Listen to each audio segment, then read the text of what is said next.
Hola, espero que estén muy bien. Mi nombre es Carlos Peña y esto es Magnitud 95. Este es el episodio que cierra nuestra primera temporada, ¿cierto? El episodio número 10, tal como se lo habíamos prometido. Desde ya creo que tenemos muy claro que va a haber una segunda temporada. Vamos a trabajar en ella. Ojalá ustedes también nos puedan compartir algunos invitados que les interese mucho para poder considerarlo. Tenemos una lista bastante larga en todo caso, pero podemos intercalar algunos si es que a ustedes les parece mejor. Bien, desde ya les pido, porque siempre se me olvida, pero ahora les digo inmediatamente que por favor me deje su like, así YouTube hace que este programa lo vea más gente y se lo muestra a más gente. ¿Ya? Bien, el programa de hoy es especial, ¿cierto? Es el cierre de temporada. Y tenemos a nuestro primer invitado, ya lo deben haber visto en la descripción, así que es don Pedro Hidalgo, ¿cierto? Ya amigo de la casa y amigo personal. Él fue la persona que estuvo en el primer Magnitud 95 de esta temporada, que le fue muy bien. Y hoy día viene para que conversemos un poco de la NSH 2369, nuevamente la norma de diseño sísmico de estructuras industriales, pero la versión del año 2023, ¿cierto? La versión que se publicó en marzo del 2023. Vamos a conversar de cómo fue el proceso, ¿cierto? Cuáles son los cambios. Desde ya hay que establecer que hay un montón de videos en este canal que establecen cuáles son los cambios, cuáles son las dudas, ¿cierto? Y nos preocupamos mucho de lo técnico. Se lo voy a dejar en la descripción del video para que los tengan también. Pero sepan ustedes que como toda norma que hace un cambio grande en el estado del arte, y son 20 años, la versión anterior era del año 2003, la nueva es del año 2023, son 20 años de cambios acumulados y de avance tecnológico, por lo tanto, hay cambios. Por ahí de repente se escucha un poco este asunto de que esta norma cambia cosas que a lo mejor no son necesario cambiar. No lo sé, es difícil decidir ese tipo de cosas, es difícil conversarlo o validarlo cuando uno no está dentro de un comité grande donde realmente se puedan presentar argumentos para que esto genere un cambio o no lo genere, ¿ya? Bueno, pasemos mejor directamente a la entrevista con nuestro invitado del cierre de ciclo, don Pedro Hidalgo. Vamos. Bueno, tenemos nuevamente a un invitado especial, ¿cierto? Un amigo ya de la casa. Esta es su segunda entrevista, don Pedro Hidalgo. ¿Cómo está, don Pedro? Hola, buenos días, ¿cómo estás? Muy bien. Me alegro. ¿Cómo ha estado de salud? Ahí sigo. Ya, Eh, Voy a recibir resultados hoy día, en la tarde. ya. Ahí voy a ver Resultados cómo va positivos, me imagino. Todo bueno. No se sabe, po. Eso es lo que no se sabe. Pero si usted ya ha pasado por varias, pues y en todas les va bien. Sí, pero este es un terreno inexplorado para los médicos. Ah, bueno, Así que ese es el problema.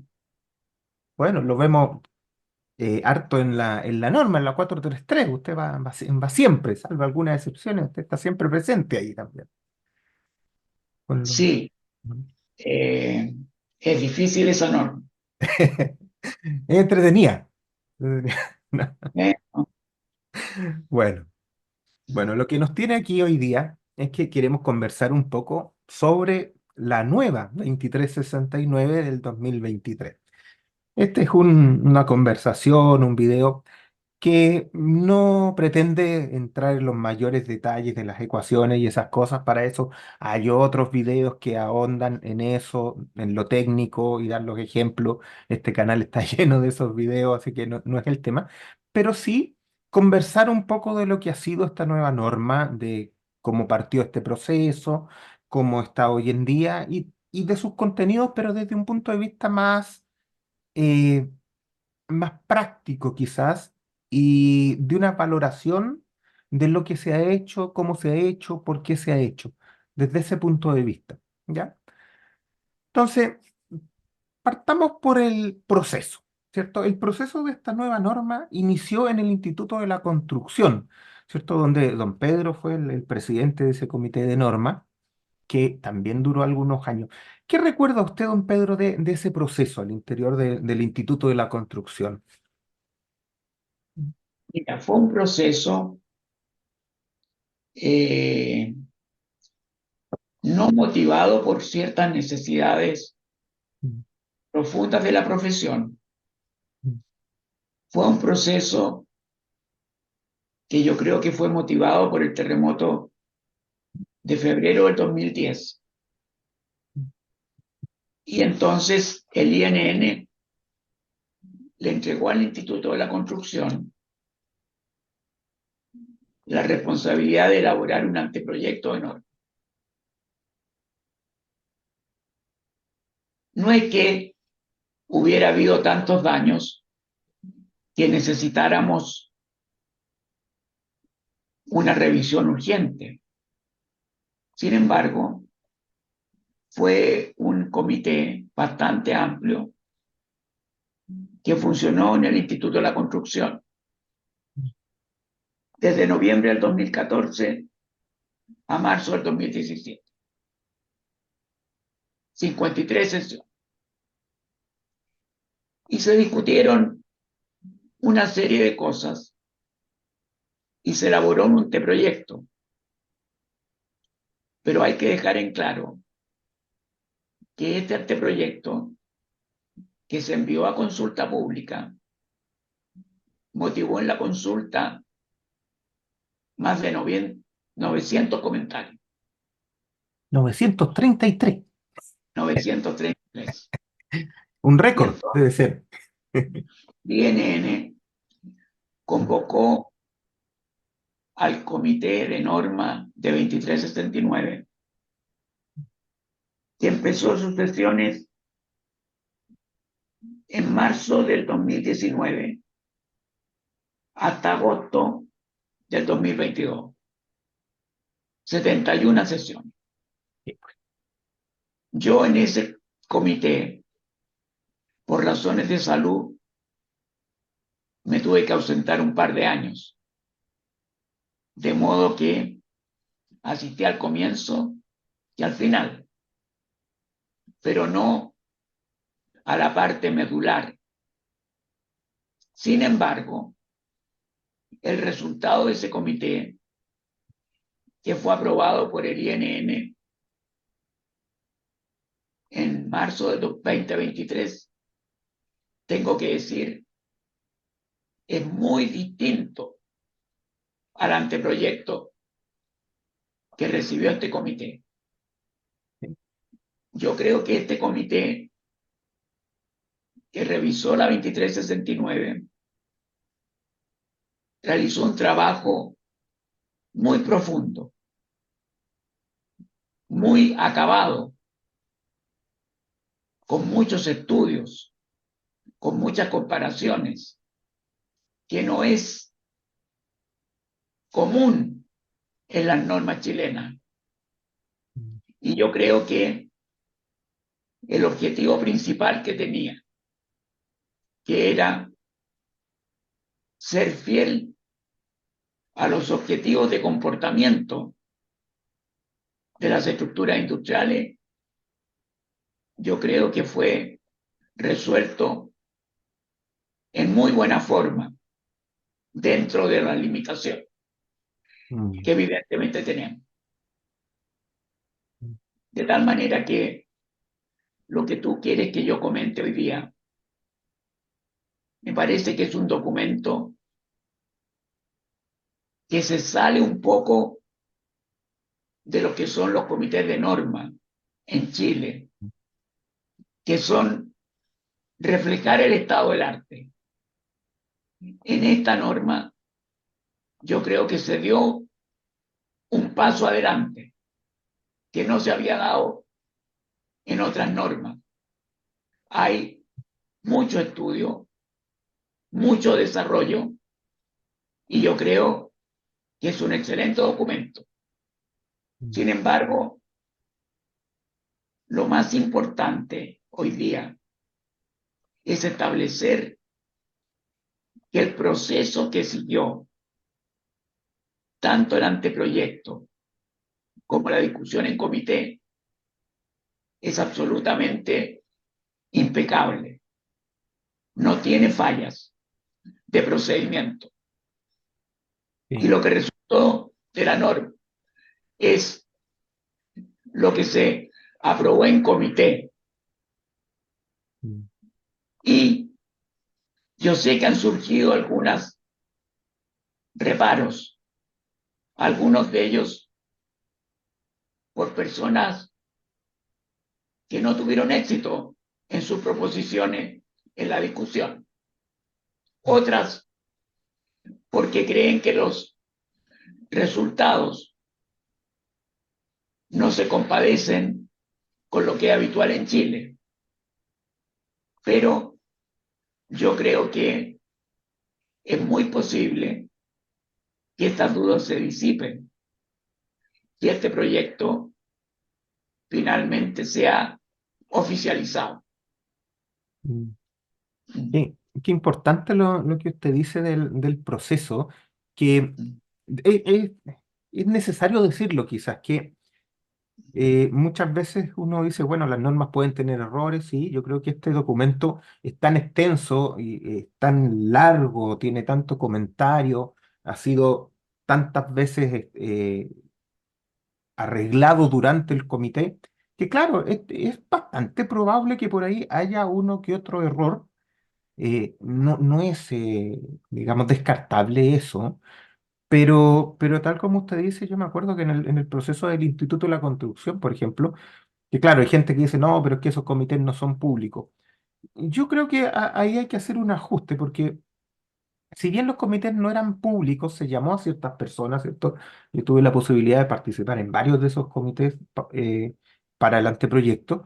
Siempre hubo una apertura total desde el punto de vista de que si alguien manifestaba una intención de incorporarse a esos comités, se le aceptaba. Yo no recuerdo haber rechazado a nadie, de hecho, personalmente me tocó incluir a muchas personas. Ahora, claro, como no era de conocimiento público que el comité estaba sesionando, ahí, claro, puede haber algún tipo de vicio en esa etapa y hay que reconocerlo. Sin embargo, cuando esto pasa a INN, se hace absolutamente público y esa consulta es absolutamente transversal, cualquier persona puede participar. Y esto es importante que la gente lo sepa. Todas las normas de INN pasan por una consulta pública en la que cualquier ciudadano puede hacer comentarios. No se pide el título universitario, la especialización ni nada de eso. Ya se verá después, cuando termina la consulta pública y se empieza a sesionar en comité, si esas observaciones se acogen o no se acogen, cómo se discuten y el fondo de ellas también, ¿ya? No todo lo que se recibe se va a incorporar, evidentemente, pero todo el mundo tiene el derecho de hacer observaciones. También INN tiene una política de comités abiertos. ¿Qué significa esto?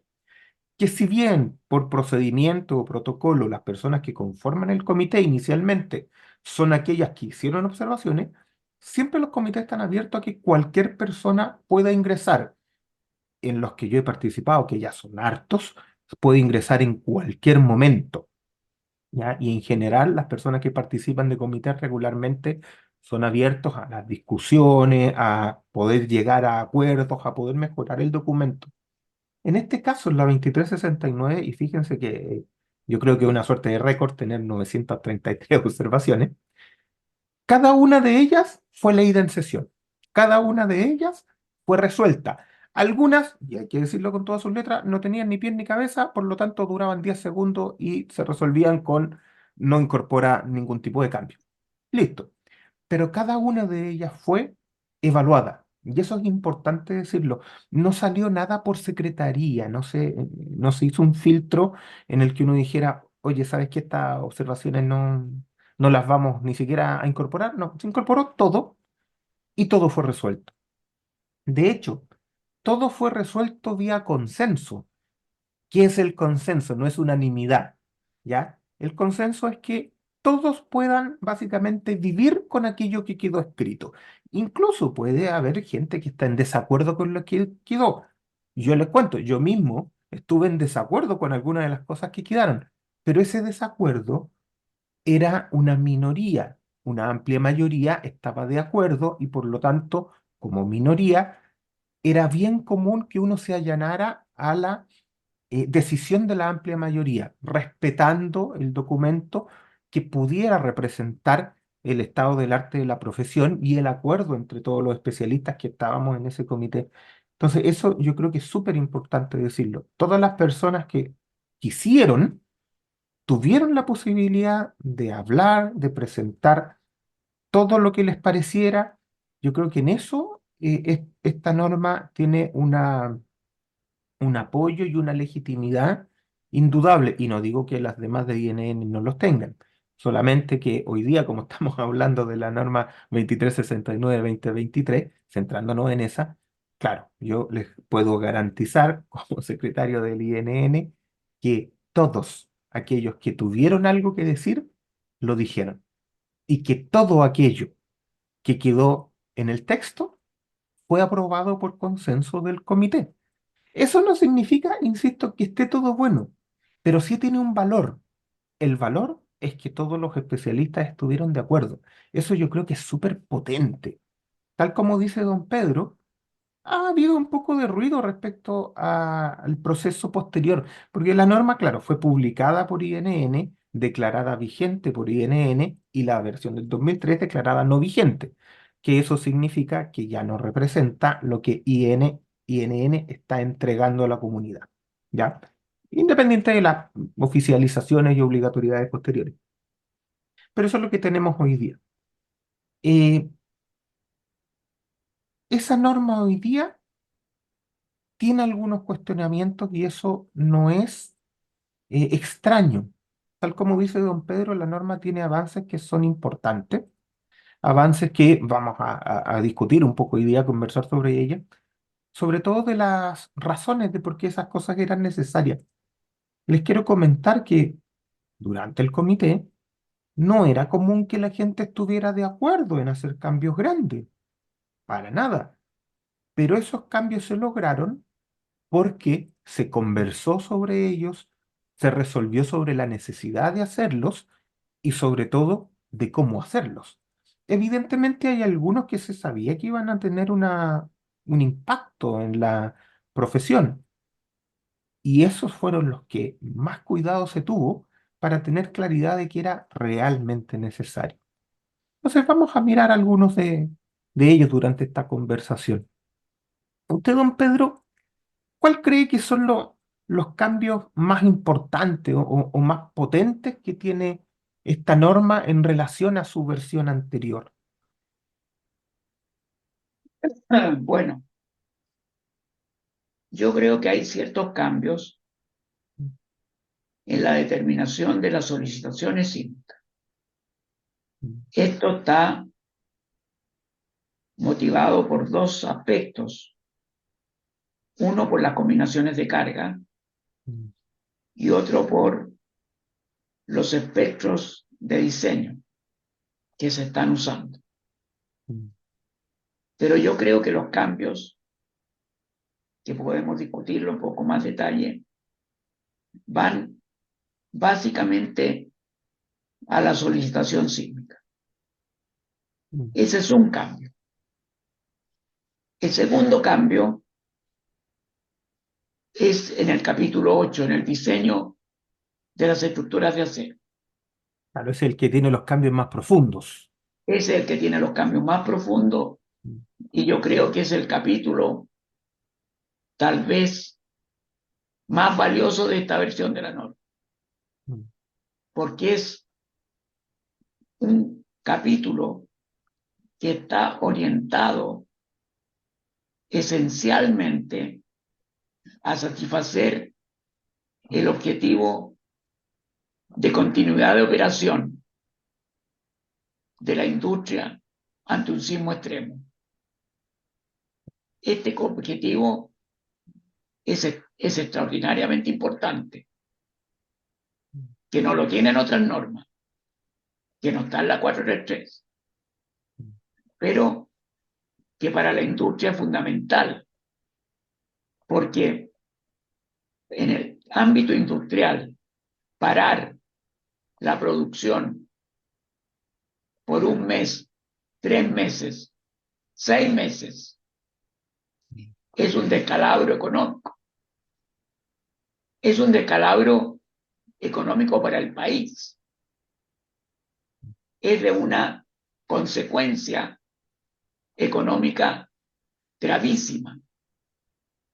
Y la norma industrial siempre tuvo entre sus objetivos la continuidad de operación frente al sismo de severidad extrema. Ahora, la norma del 2023 hay un cambio ahí respecto a la 2003, porque se preocupa explícitamente en el capítulo 8 de este aspecto. Está preocupado de los modos de falla, que las fallas se produzcan donde tenemos elementos dúctiles y que donde no hay elementos dúctiles no debe haber superación de la resistencia. Entonces, obedece, yo lo encontré cuando lo leí como unas seismic provisions chilenas especiales destinadas a mantener la continuidad de operación frente a los grandes sismos. Está claro, no cualquier sismo. Y eso es muy importante. Te voy a poner un ejemplo comparativo. La 433 actual, edificios, su objetivo fundamental es no colapsar frente a sismos de gran severidad.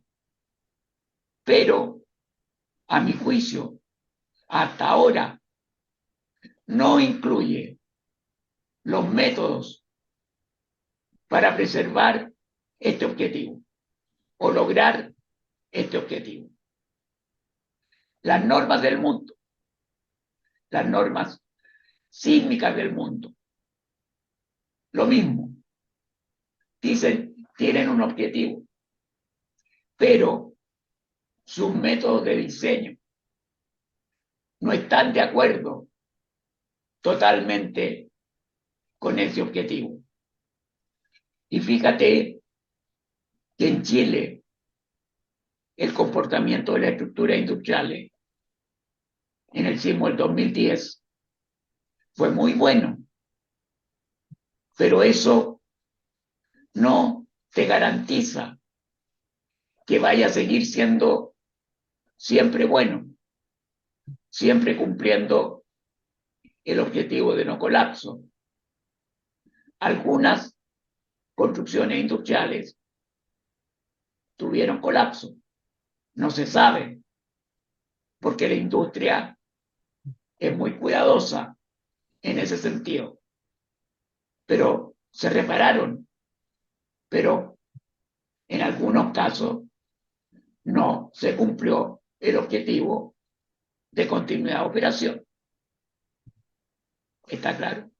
De tal manera que de lo que yo he visto mundialmente, este caso de la norma 2369 es el primer caso, a mi juicio, que pone el dedo en la llaga de ser consecuente con el objetivo declarado al comienzo de la norma. Y eso me parece muy importante. Bueno, hay otros aspectos que también son importantes. El capítulo de fundación, a mi juicio,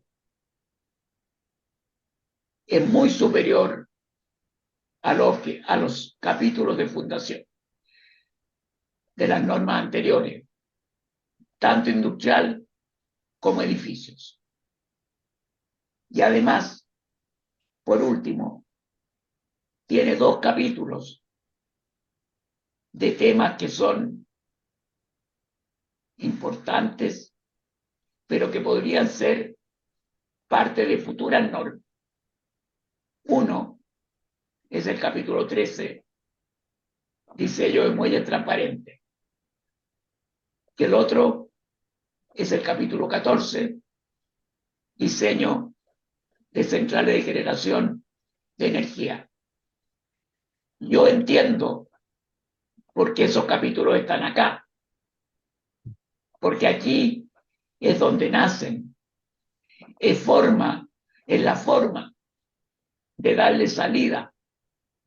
Pero yo anticipo que en los años futuros, no sé, 10, 15 años, el capítulo 13 y el 14 serán normas separadas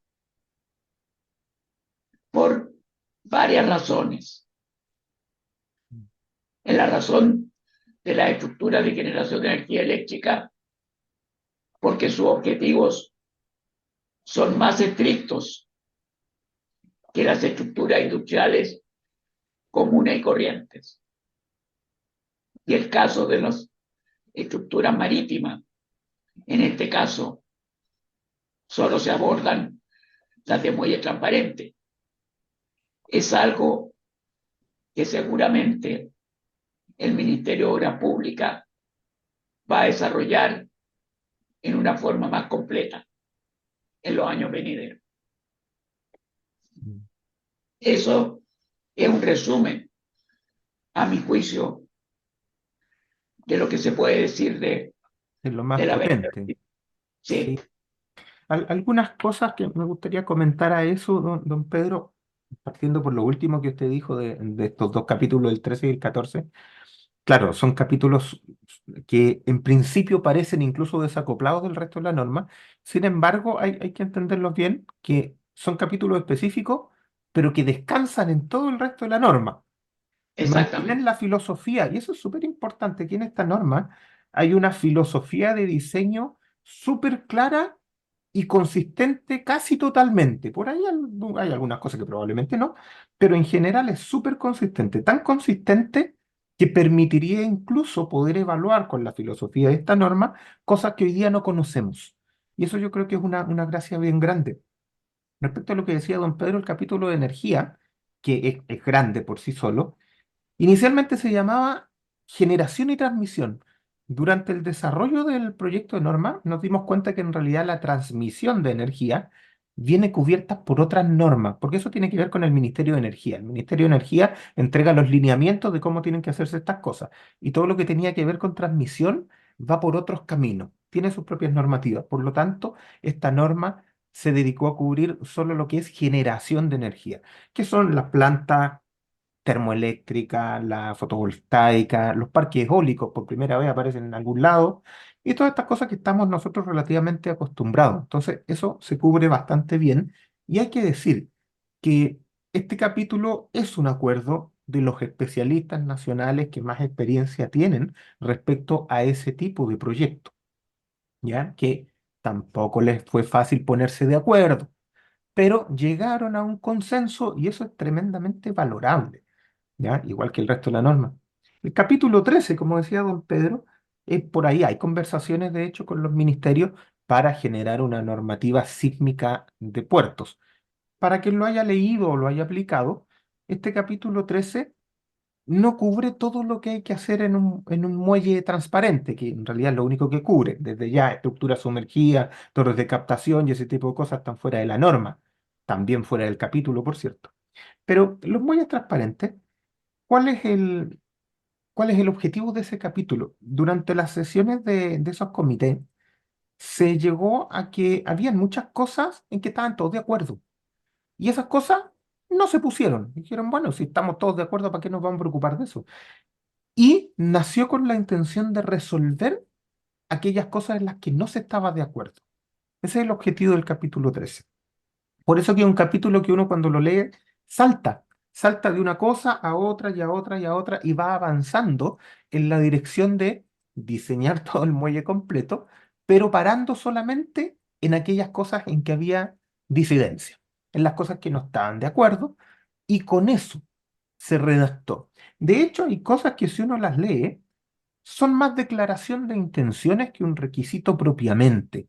El hecho de la grúa, aprovecho de comentarlo en 2 segundos, que se ha malentendido mucho. Ojo con eso, hay harto de lo que comentaba don Pedro al principio de que la norma hay personas que no les gusta, y se entiende. Mucho de eso, creo yo, y es opinión personal, de acuerdo a la experiencia que yo he tenido, descansa en no haber entendido bien la norma.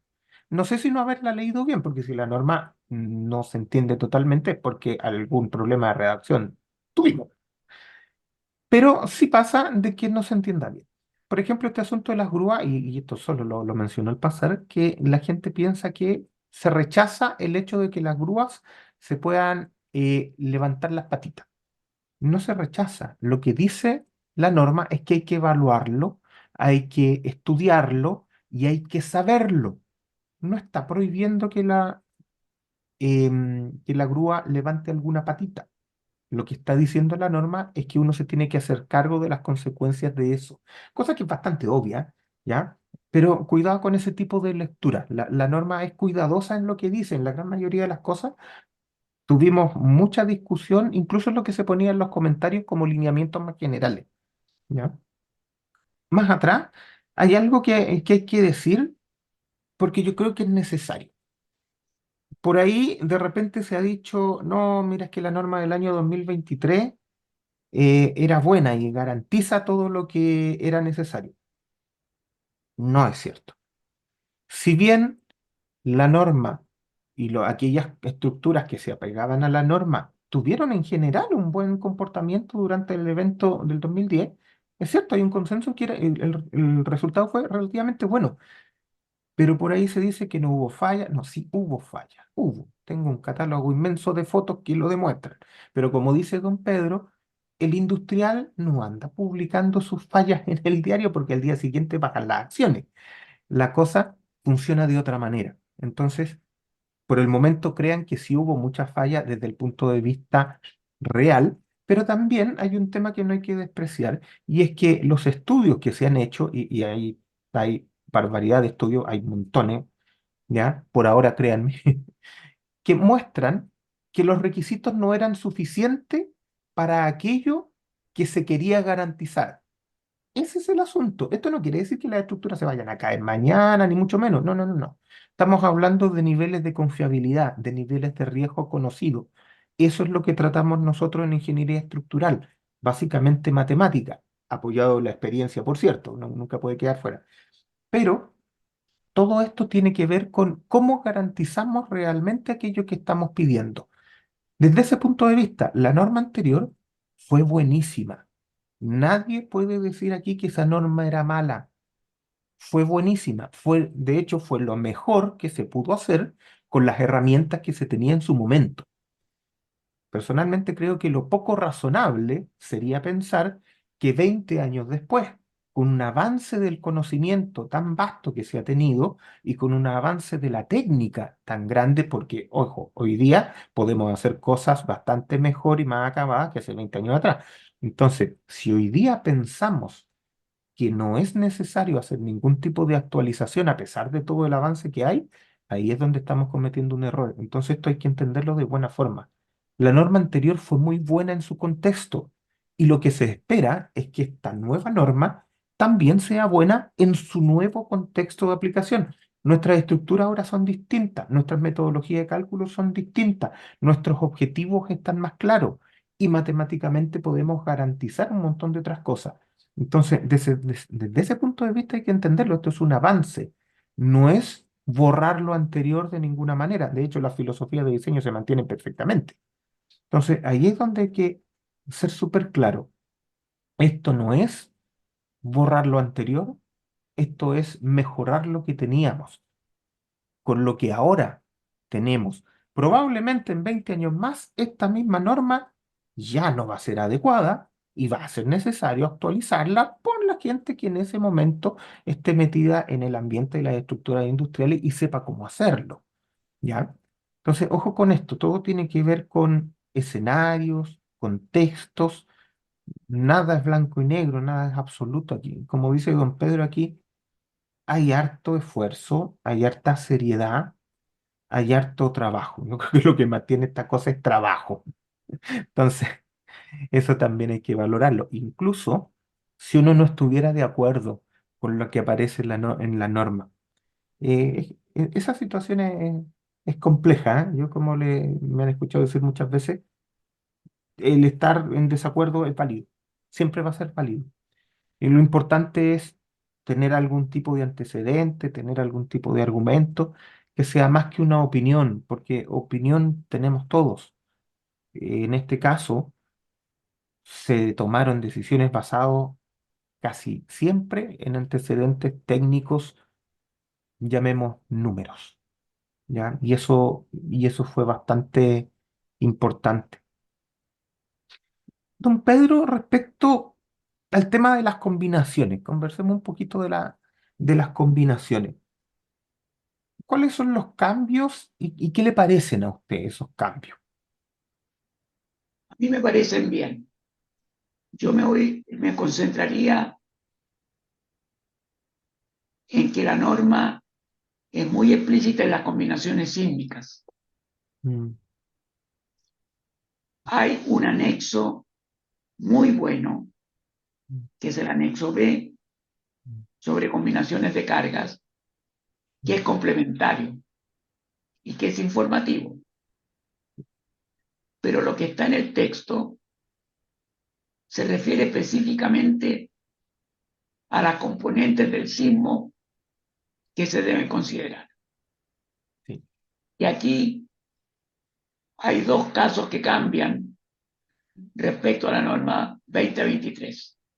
Mm, La primera es la consideración de una acción sísmica bidireccional. mm, La otra es cómo se combina esa acción horizontal sísmica con el sismo vertical. mm, Y en estos dos aspectos hay un cambio respecto a la 2023. El primer aspecto es la acción bidireccional horizontal. La norma prescribe que se debe considerar simultáneamente el 100% del sismo en la dirección horizontal X, pongamos, y el 30% del sismo actuando en la dirección perpendicular, Y.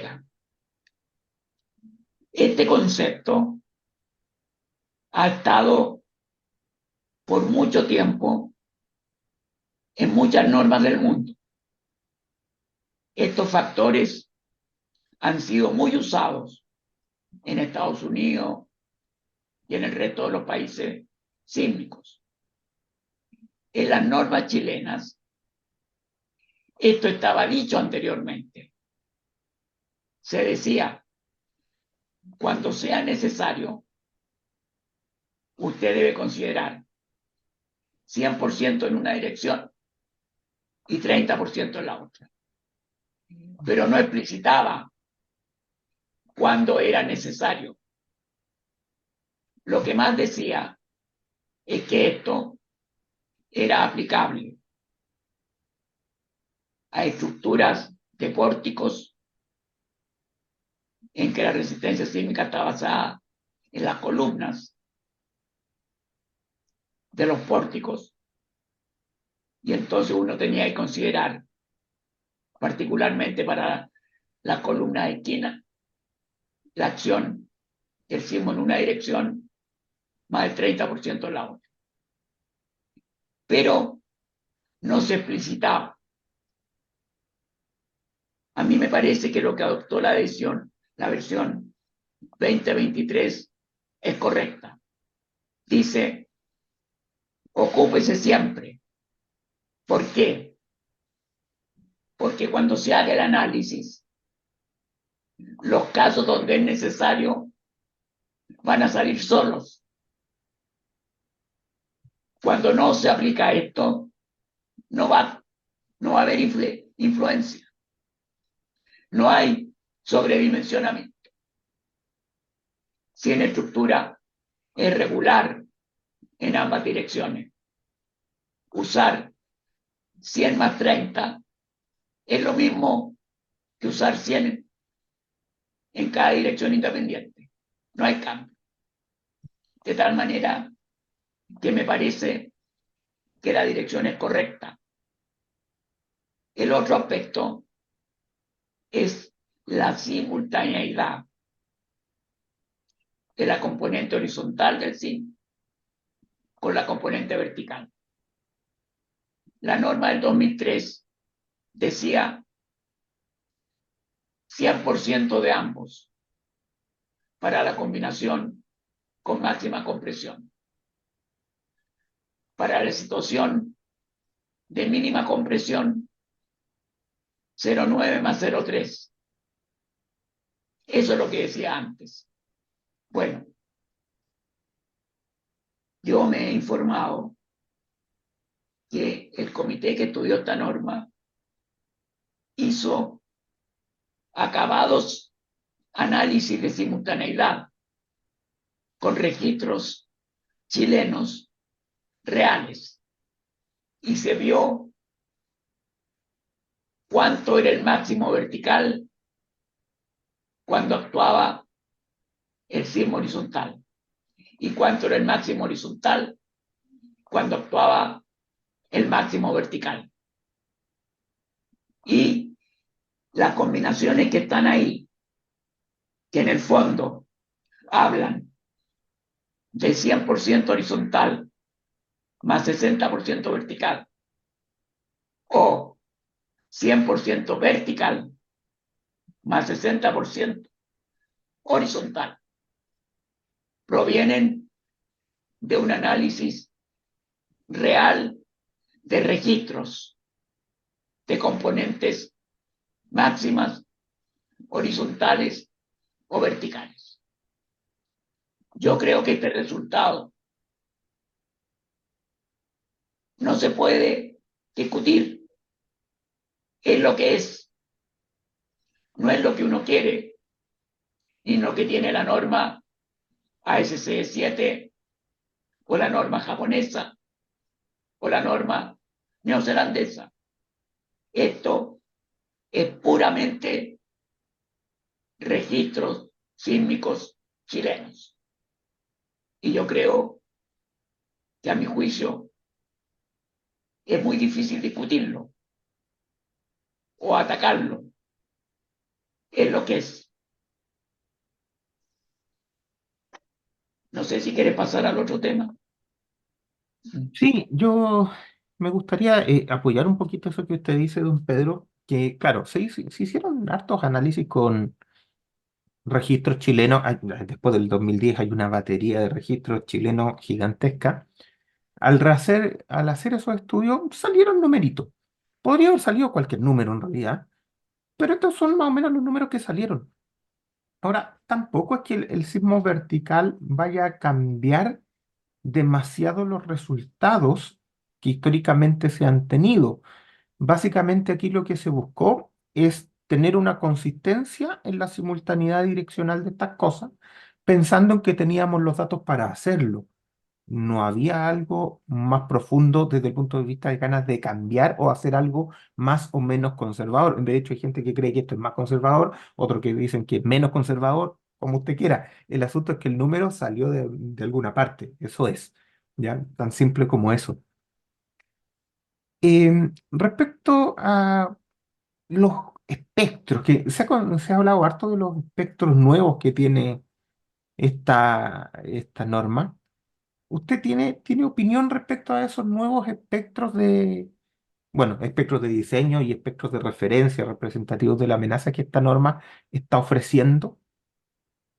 Bueno, la norma tiene ahora un espectro de referencia que antes no tenía, Mm, la 2369. mm, Y ese espectro de referencia es el espectro elástico de demanda para la condición de un de 1 en 475 años, que corresponde más o menos a lo comúnmente aceptado para la solarización sísmica. Y ahí ahora hay un espectro elástico, como lo tenía la 433. De hecho, el espectro de referencia elástico de la 433 es el mismo en que se basó la 2369 del 2003. Lo único que la 2003 no incluyó el espectro de referencia elástico.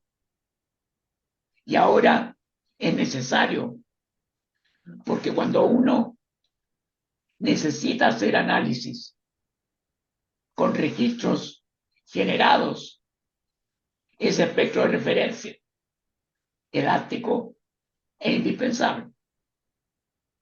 De tal manera que eso satisface una necesidad. Pero vamos a los valores de diseño, que son los más importantes.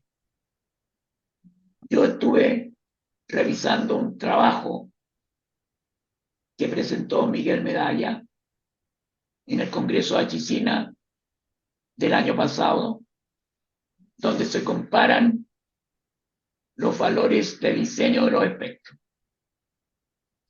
Y en ese trabajo se demuestra que para suelos tipo A, B y C, con factores de reducción R igual 3 o igual 5, prácticamente no hay diferencia entre la nueva norma 2023 y la anterior 2003. ¿Dónde hay diferencia? Hay diferencia en el suelo tipo D. Hay que decir que en Chile hay muy pocos registros en suelo tipo D. Entonces, es un problema. Yo tengo que atestiguar que en el año 2003 la situación era igual o peor. Había menos registros. De tal manera que es difícil poner de ejemplo el espectro para suelo tipo D de la norma 2003, porque yo puedo atestiguar que ese espectro prácticamente se basó en uno o en dos registros, y eso es muy poco. ¿Qué hace ahora la norma? Dice, para suelo tipo D, hago un estudio de amenaza sísmica que defina el espectro diseño, porque todavía hay muy poco registro. Si a usted le parece que su estructura no va a estar controlada por sismo, da una salida para que pueda ocuparla sin hacer estudio de amenaza sísmica. Y yo creo que el procedimiento es lógico. Ahora, respecto a los valores que tenía la norma 2003 para R igual 1, en realidad es muy difícil comparar eso con la norma nueva, porque también puedo dar fe que el diseño para R igual 1 era un diseño que el comité de ese tiempo no esperó que nunca se usara.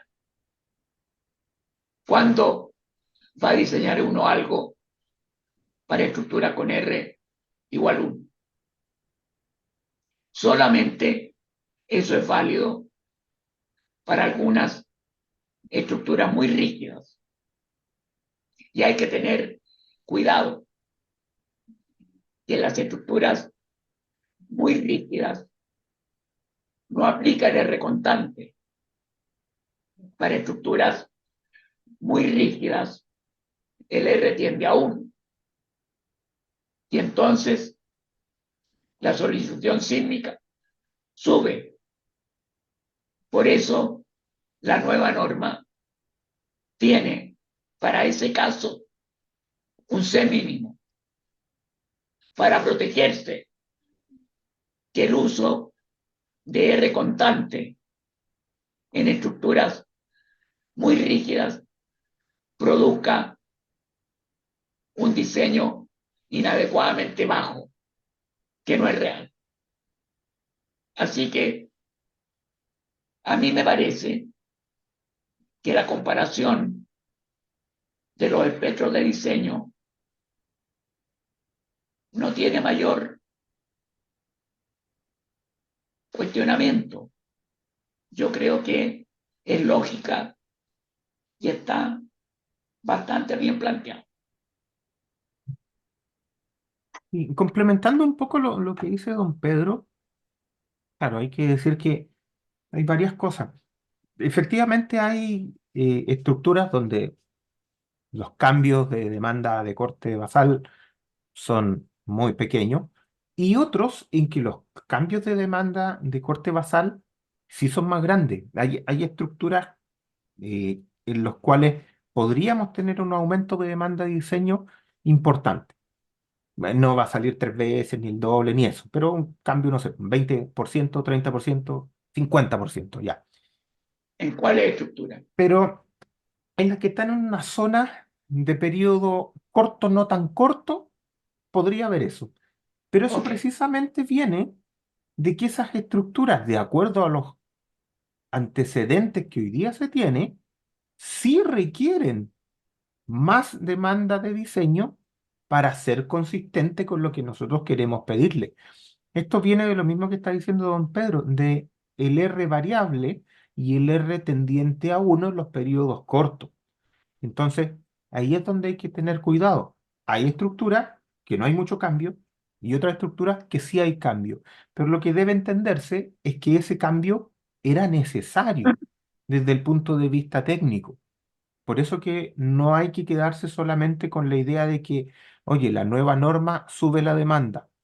No, no es que suba la demanda. Tal como dice don Pedro, hoy día los espectros que están puestos ahí vienen de un análisis de amenaza acabado, consensuado por el comité, y por eso es que ahora existe lo que llamamos el espectro de referencia, que básicamente es un espectro representativo de la amenaza en sitio.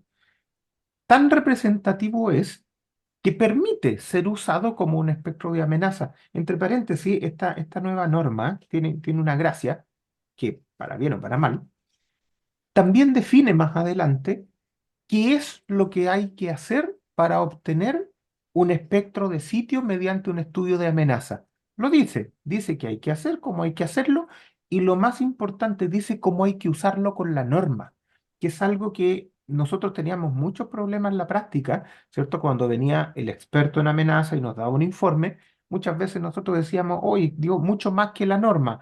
No, no, no es que es de mucho más que la norma, es que no es comparable directamente. Entonces ahora la norma dice cómo uno tiene que tomar ese espectro y cómo tiene que manejarlo para poder ocuparlo en el contexto de esta norma.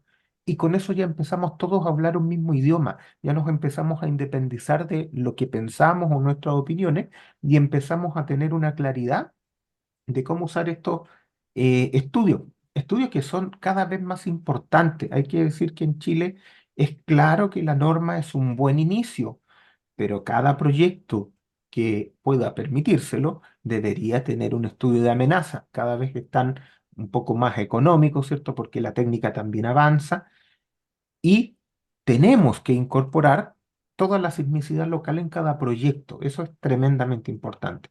Entonces, resumiendo esa parte, los espectros de referencia son representativos o nos pusimos de acuerdo, nos dimos la mano que sean representativos de la amenaza. De ahí para adelante los podemos usar. Por eso que al pasar a diseño, ¿qué es lo que se hace? Se corrige por el R, se corrige por el I, se corrige por el amortiguamiento distinto al 5%, y aparece un 0,7 que únicamente tiene el objetivo de que cuando este espectro sea multiplicado por 1,4 en la combinación LRFD, en realidad volvamos al nivel del espectro de referencia. Eso es todo lo que se hace con esa calibración. El caso del suelo D es precisamente lo que dice don Pedro. De hecho, les puedo transparentar que originalmente incluso se pensaba decir, ¿sabes que para suelo D no tenemos antecedentes que nos dejen tranquilos? Habrá que pedir un estudio de amenaza para todo suelo que sea D. Bueno, ahí se levantaron voces diciendo, mira, pero no todo lo que va en suelo D a lo mejor requiere análisis sísmico, desde el punto de vista que el sismo sea relevante, ¿cierto? Y por eso se buscó esta salida, como dice don Pedro. A lo mejor la salida es, ocupe el espectro que tenemos de suelo D, en el cual no confiamos, hay que entenderlo así, y ocúpelo con R igual 1. Si le cumple, entonces estamos todos contentos porque sabemos que va a quedar por el lado conservador.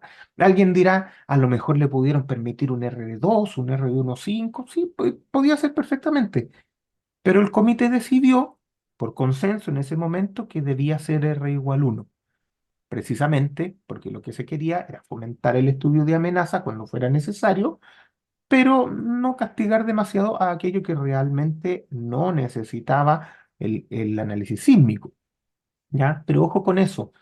Esto no se trata de que uno quiera imponer el estudio de amenaza para cualquier cosa. No es así, aunque es recomendable.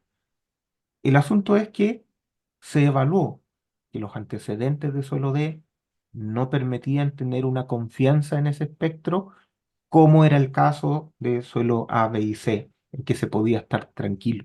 ¿Ya? Ese era como el detalle. Ahora, a esta norma también hay que decirlo, esta norma no se mete en el asunto de suelos. ¿Ya? Para esta norma, básicamente, uno entra con la categorización del suelo o con el BS30 y el periodo del suelo, ¿cierto? Y con eso de ahí para adelante sigue trabajando. Pero no se mete mucho en cómo reaccionan los suelos, cómo se clasifican los suelos.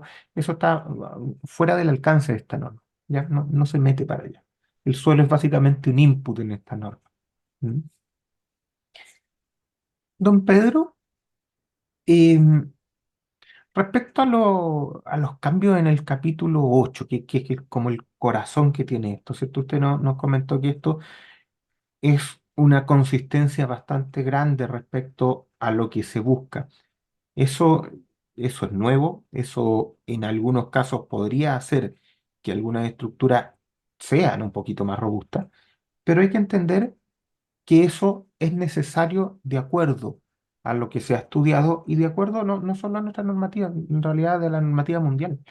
Ahora, lo que hay que dejar claro quizás ahí es que estas son, y qué bueno que don Pedro lo dijo así, son nuestras seismic provisions. ¿Ya? Y ahí hay que tener cuidado. No son las Seismic Provision ISC 341, que son tremendamente más exigentes que lo que tenemos en el capítulo 8. Y eso es porque precisamente nosotros estamos yendo directamente a la continuidad de operación, teniendo R's un poquito más pequeños, teniendo una ductilidad, un desarrollo de ductilidad moderada, ¿cierto? Esperamos un desarrollo de ductilidad moderada y no más allá que eso. Ya no queremos ir a altas ductilidades porque eso podría significar que no tengamos continuidad de operación. Respecto a este capítulo 8 hay un comentario que ha llegado mucho, que yo tengo mi opinión, pero quiero pedirle su opinión, y es respecto a los perfiles plegados, porque claro, evidentemente esta cosa está pensando en perfiles principales de edificios, y de alguna manera se puede entender que los plegados en chileno simple salen un poco perjudicados con esta norma. ¿Qué opinión tiene usted respecto a eso? Mira, me parece a mí que, a ver, quiero decir algo básico de entrada. Este capítulo 8 es un capítulo extraordinariamente rico en conceptos, Mm, en conceptos de diseño sismo resistente. mm, A mí me recuerda que la norma neozelandesa, alrededor de los años 70, 80, causó impacto porque tenía la misma riqueza conceptual que este capítulo 8 para las estructuras de hormigón armado. Estoy hablando de la norma neozelandesa de hace más de 50 años y fue en el fondo un gran impacto dentro del mundo porque para sus edificios que eran de pórticos de hormigón armado, ellos definían exactamente dónde querían las rótulas plásticas para tener un mecanismo de colapso global. A ver, lo peor que podía ocurrir era tener un mecanismo de colapso parcial. Por ejemplo, que fallara el primer piso o piso blando en la estructura de pórtico de hormigón. Entonces, los neozelandeses dijeron, yo quiero que mi mecanismo de colapso eventual sea un mecanismo que involucre a toda la estructura para que la disipación de ductilidad se reparta en muchos puntos y no se concentre en una rótula plástica y reviente al hormigón en ese punto. Ese concepto en las normas neozelandesas fue muy innovador. Y yo leyendo el capítulo 8 me trajo ese recuerdo, que es cuando yo empecé a dictar el curso de diseño sismo resistente de la universidad, el año 1975, que lo dicté hasta que me retiré en 2004. Entonces, me trajo ese recuerdo. El capítulo 8 define dónde se puede desarrollar la ductilidad. Por ejemplo, en sistemas ariostrados, en las diagonales de tracción, en los penos de anclaje. Pero el resto, no. ¿Cómo se consigue el no? Amplificando la solicitación sísmica en 0,7 R1. Con eso se trata de mantener las columnas, súper importante, porque transmite la carga vertical.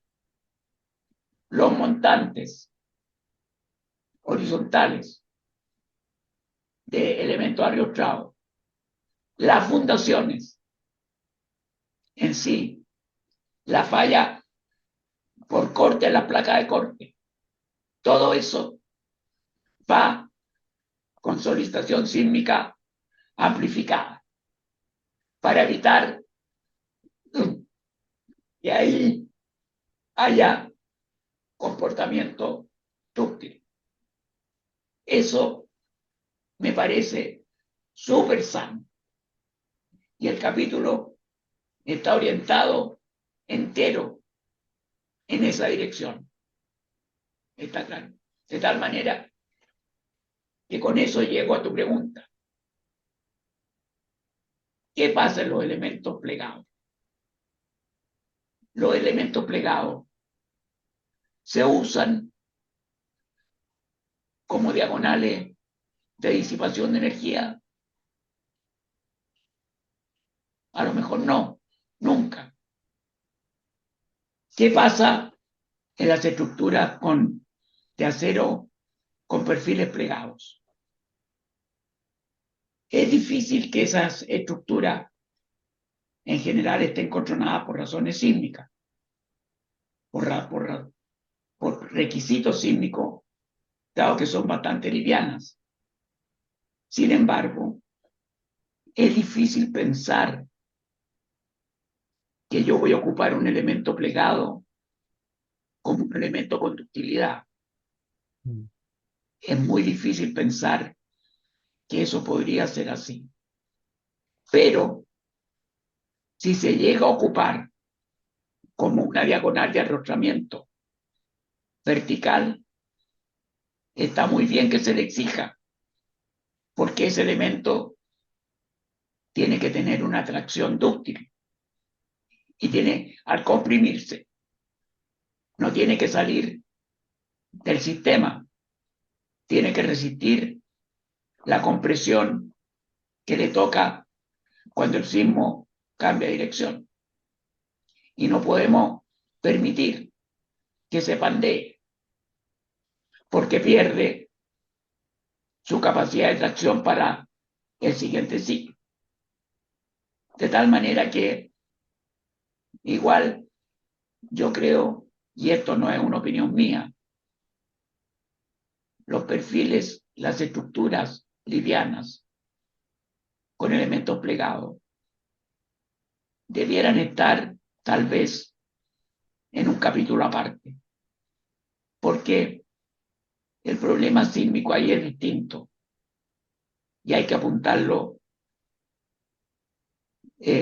derechamente a lo que a ellos les interesa. Pero dentro del concepto general, si van a actuar como elementos principales, yo creo que tienen que cumplir la misma lo mismo que se le exige a cualquier estructura. Mm. Sí. Complementando un poco lo que dice don Pedro, lo que dice hoy día la norma es que los elementos que van a desarrollar ductilidad o que se requiere que salgan del rango elástico para disipar energía, que son súper pocos, son los fusibles. En general son solo los fusibles. El marco arrostrado son las diagonales, porque nada más se permite que salga del rango elástico. Y en marcos de momento son los extremos de las vigas del marco. Las zonas de rotulación plástica, que también es súper discutible si van a salir del rango elástico o no. Entonces, esos puntos son los que tienen que cumplir las razones de ancho-espesor. En general los demás no, a excepción de que sean estructuras de categoría muy alta, categoría 3 o 4, que ahí hay otra cosa, pero digámoslo, en categorías 3 y 4 no esperamos que aparezcan muchos plegados, ¿ya? Pero bueno, si tenemos categorías normales, la verdad es que los elementos que no van a salir del rango elástico no necesitan cumplir razones de ancho espesor. Eso se ve a través de la norma y en el capítulo 8 especialmente con el uso de cargas amplificadas, que no mayoradas, no confundamos, pues esto no tiene que ver con el método del RFD, simplemente son las cargas que fueron reducidas anteriormente por el factor R, ahora esas cargas se amplifican por el 0,7R1, que es equivalente o muy equivalente a que esos elementos que no deben desarrollar ductilidad sean evaluados con un R1,5. Es más o menos equivalente. Ya. Entonces, esos elementos nos pusimos de acuerdo en realidad de que no requieren proveer ductilidad, no deben cumplir razones de ancho espesor y con eso tenemos salida por sobre resistencia para casi cualquier cosa.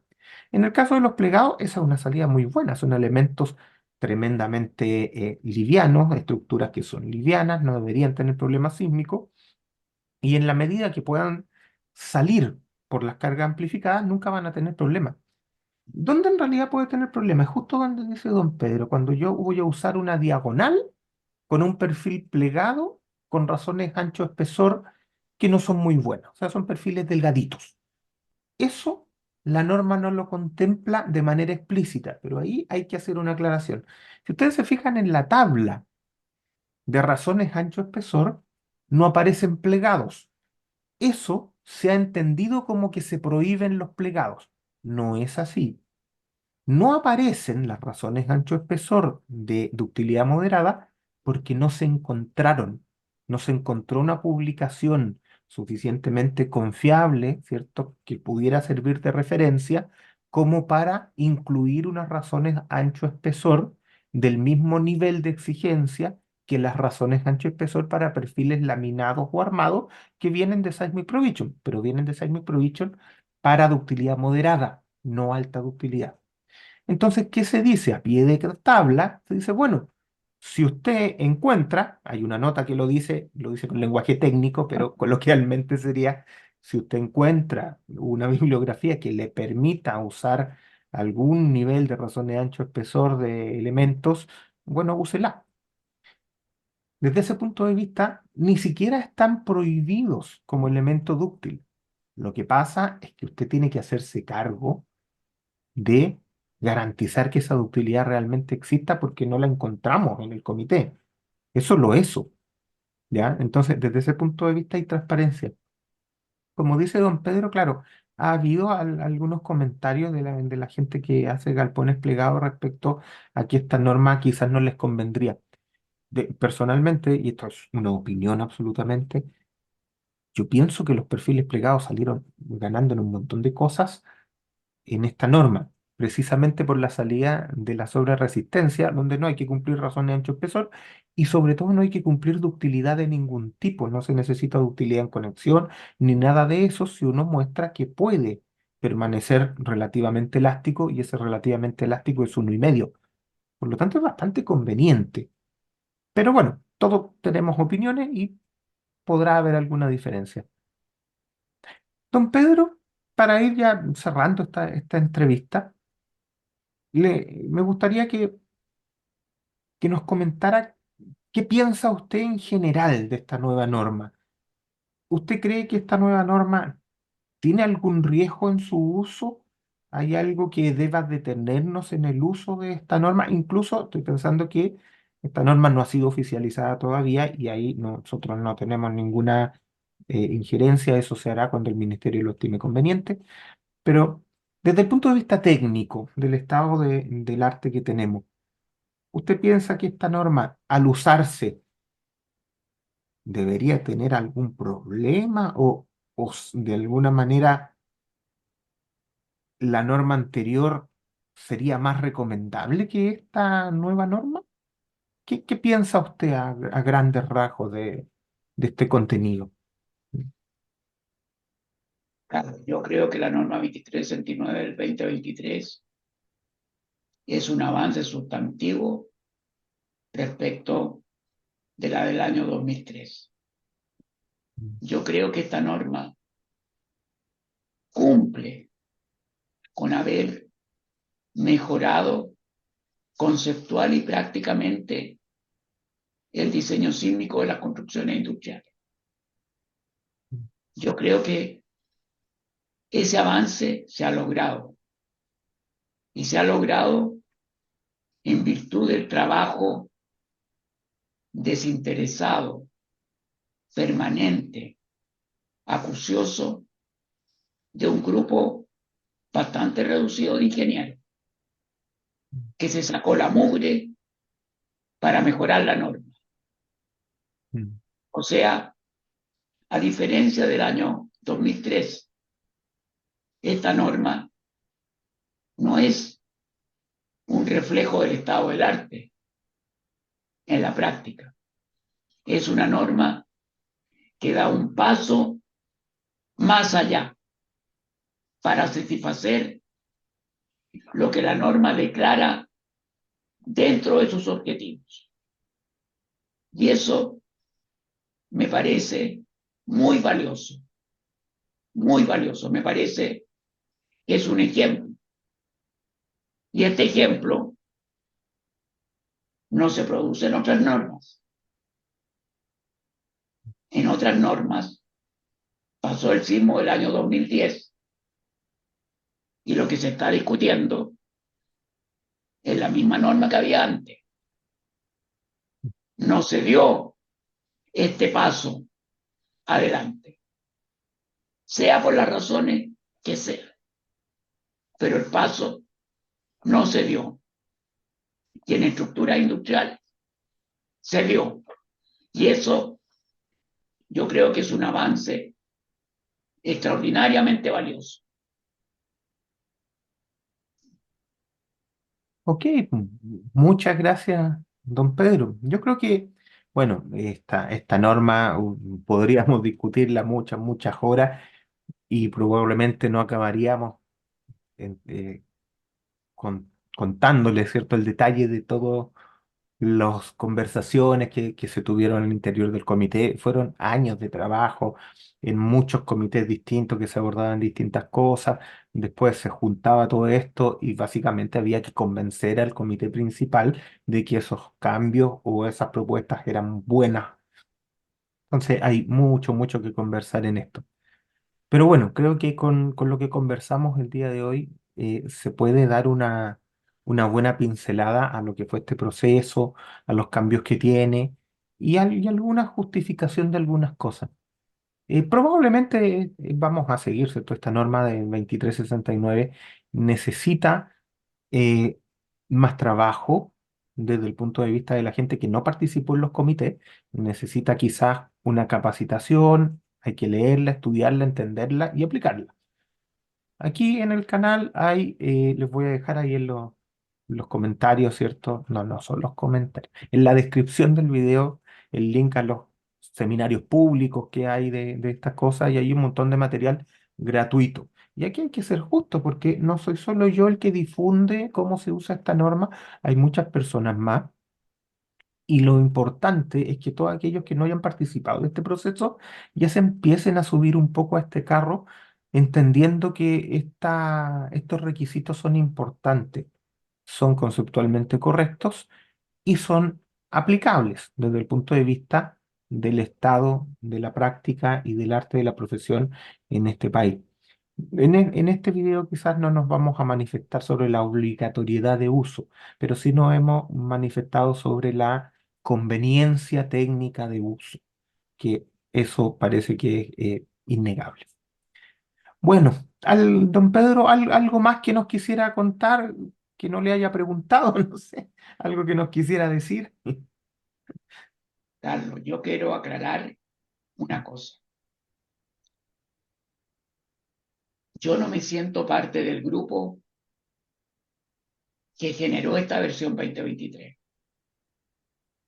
Por razones de salud, yo estuve 2 años fuera del comité. Entonces, yo tengo que aclarar que mi opinión es distinta de la opinión de una persona que se sacó la cresta para desarrollar esta norma, que asistió a todas las reuniones, que hizo montones de estudios, que perdió no sé cuántas horas. Yo no soy parte de ese grupo. Yo doy mi opinión como una opinión externa de alguien que estuvo a cargo de la norma 2003, que estuvo en la génesis de la 2023, pero que no estuvo en la cocina donde se cocinó, se generó lo que es la norma actual. Así que mi opinión es totalmente desde un punto de vista externo. Eso no Bueno, se agradece mucho entonces que le haya gustado el resultado. me gusta el Bueno, resultado. bueno, muchas gracias, don Pedro, y Muchas gracias a ti. esperamos tenerlo en una nueva entrevista en algún momento, ¿cierto? Ya aquí se nos acaba esta temporada, probablemente en próximas temporadas va a estar aquí con nosotros. Eso, muchas gracias, don Pedro. Muchas gracias. Bueno, espero que les haya gustado la entrevista. A mí en particular me gustó mucho. Espero que todo este ciclo les haya gustado eh, en general, ¿cierto? No esperamos que todas las entrevistas o todos los capítulos en realidad tengan el mismo impacto, no esperamos que todos los invitados sean del mayor interés, sino que queremos mostrar distintas cosas. Todos los invitados son de la más alta calidad, pero se entiende que no todos despierten el mismo interés en ustedes. confirmo desde ya una segunda temporada. Estamos trabajando en ella. Ojalá les gusten las sorpresas que estamos trabajando siempre para ustedes y esperamos contar con ustedes también, con su apoyo en todos los proyectos que vamos desarrollando en este canal. Ojalá aquellos que puedan se hagan miembros, ¿cierto?, para apoyar este proyecto. Y les voy a mostrar un poquito, aprovechando lo fácil que es esto, voy a compartir mi pantalla para mostrarles un poco el canal, las cosas que me gustaría que tengan en consideración, ¿cierto? Aquí les estoy mostrando el canal en mi navegador, ¿cierto? Estoy compartiendo la pantalla. Respecto a 2369-2023, que fue el tema de esta última charla, tenemos, hay varios videos, pero aquí tenemos entre los videos varios, acá, entre los videos varios, ya esto también hay una lista. Todos los videos que yo pongo siempre están en una lista para que esto sea relativamente ordenado. Aquí tengo varios videos que son aclaraciones, ¿cierto? Se llaman aclaraciones 2369-2023, parte uno, parte 2, parte 3. Incluso hay una aclaración respecto a 433 que está en proceso en comité de norma en INN. Bueno, estos videos solo buscan hacer algún tipo de aclaración respecto a consultas que me hacen normalmente vía email, vía WhatsApp, vía Telegram, vía todas las cosas que ustedes saben que se pueden comunicar conmigo y aquí las voy dejando. Ninguno de estos videos tiene la intención más mínima de provocar polémicas, discusiones, cualquiera de esas cosas. No estamos para eso, aquí únicamente nos centramos en los aspectos técnicos, ¿ya? También me gustaría mostrarles los seminarios. ¿Dónde tendré los seminarios? A ver, deben estar. Acá están. Aquí están. Charla y seminarios públicos. Bueno, tenemos estos seminarios que son gratuitos. Bueno, es un seminario que está partido en dos porque eran como 5 horas que estuve hablando ahí, por lo tanto aburre mucho. Pero está partido en dos, ¿cierto? Parte uno y parte 2 tienen altas visitas, 3.000 y 3.500. Bueno, estos seminarios que fueron gratuitos, por eso los colgué acá entregan todos los cambios que tiene 2369, ¿ya? También hay ejemplos de aplicación en esos seminarios, ¿ya? Entonces, si usted quiere saber cuáles son los cambios de 2369, le recomiendo que se centre en este seminario en particular.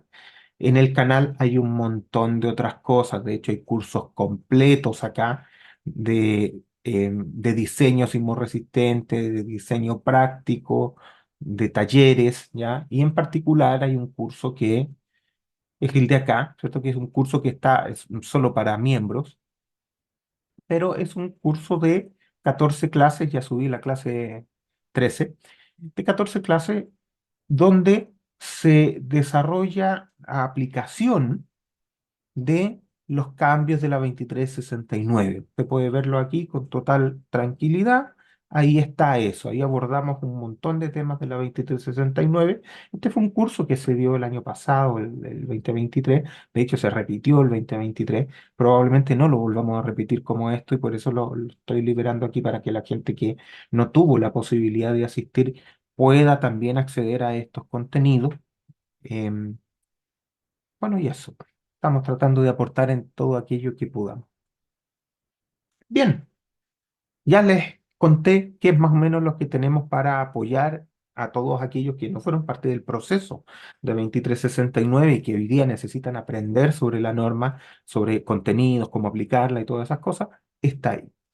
Lo último que voy a mencionar sobre esta norma, y que también lo menciono en los videos de aclaraciones, es que, ojo, hay dos normas emitidas por INN. La primera, que se vendió durante el primer mes, tiene algunos errores. La segunda, que es la que se empezó a vender después, a entregar por INN, es la versión corregida. ¿Cómo sabe usted si tiene la corregida o la que tiene errores? Muy fácil. En la versión con errores, la zonificación sísmica es la figura 1. En la versión corregida, la correcta, la zonificación sísmica es la figura 2. Con eso usted va a tener claridad total de cuál es la versión que tiene. Le recomiendo sin lugar a dudas que trabaje con la versión correcta, que es la que tiene la zonificación como figura número 2. ¿Ya? Listo, pues. Terminamos entonces con este programa. Les agradezco su atención. Les pido que ojalá nos ayuden a seguir creciendo, a ver nuestros otros programas, ¿cierto? El programa, la serie de Recorriendo Documentos, le ha ido bastante bien. Son documentos que ustedes mismos piden, así que me imagino que son de interés para todos. Bueno, ahí van a tener harto tiempo para seguir intrusiando un poco este canal que tiene un montón de cosas. Bien, pues, muchas gracias. Me despido a nombre de todo el equipo, esencialmente, ¿cierto? Jimena Puentes, Valdemar Cavieres y yo, que les habla Carlos Peña, le estamos muy agradecidos. Así que nos vemos. Chau, chau.